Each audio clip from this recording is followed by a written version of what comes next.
የተከበራችሁ ኢትዮጵያውያን ሆይ እጃችን አፈር ካልነካ ጭቃ ካልነካ ካልደከምን የሚገነባ ሀገር የለም።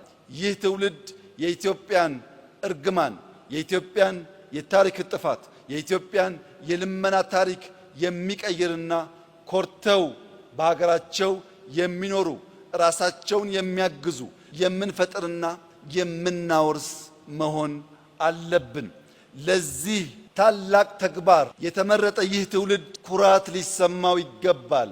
በዚህ ታላቅ ቀን ለመላው ኢትዮጵያውያን በተለይም ለወጣቶች በተለይም ለታዳጊዎች አደራ ማለት የምፈልገው ግሪን ሌጋሲ ፖለቲካ አይደለም።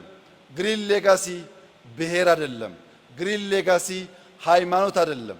ግሪን ሌጋሲ ጾታ አይደለም። ግሪን ሌጋሲ ጥቁር ነጭ አይደለም።